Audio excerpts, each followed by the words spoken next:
Ada cerita kami mau ceritakan pada bangsa-bangsa semua, cerita tentang kebenaran, hal damai dan anugerah, hal damai dan anugerah. Yang gelap kelak akan jadi terang, yang bertambah-tambah mulia. Kerajaan Yesus akan datang dan berkuasa di dunia. Mari kita berdoa. Bapa kami dalam kerajaan surga, Bapa yang kami sembah siang dan malam. Di pagi ini kami mau belajar firman-Mu, kiranya kuasa surga Allah Roh Kudus akan menuntun hati dan pikiran kami. Kami mengerti akan kebenaran firman-Mu. Ini doa dan sembahyang kami, di dalam nama Tuhan Yesus kami persembahkan doa ini. Amin.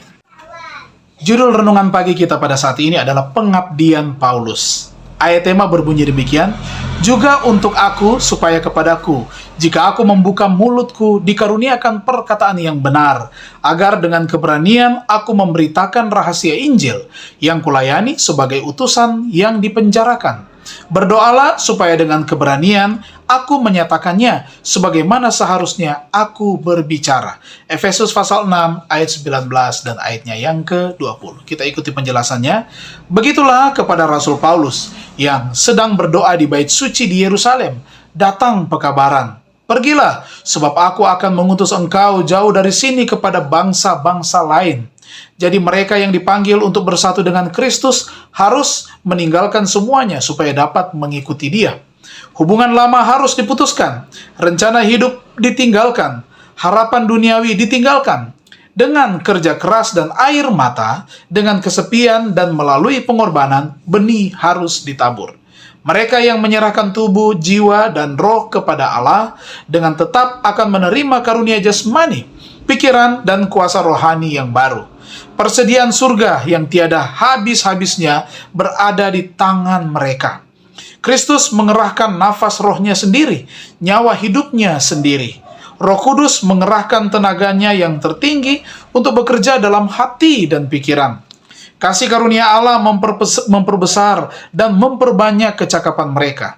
Dan setiap penyempurnaan sifat ilahi menjadi bantuan bagi mereka dalam pekerjaan menyelamatkan jiwa.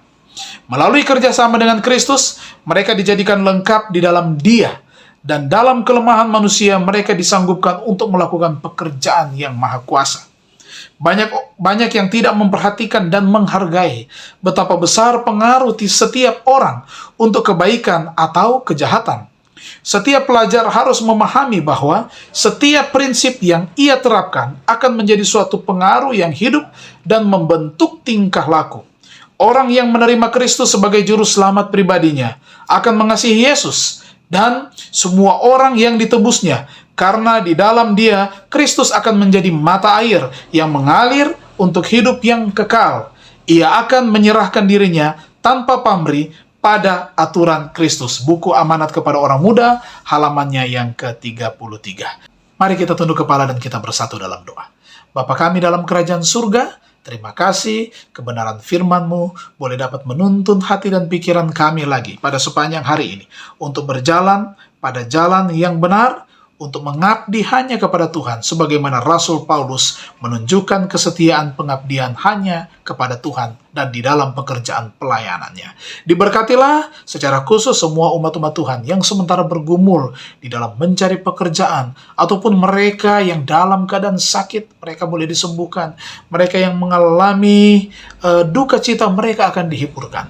Dan saudara-saudari kami yang sementara bergumul untuk rumah tangga mereka, keluarga mereka masing-masing, kiranya mereka dapat diberikan kekuatan iman dan jalan keluar untuk menyelesaikan setiap masalah yang dihadapi.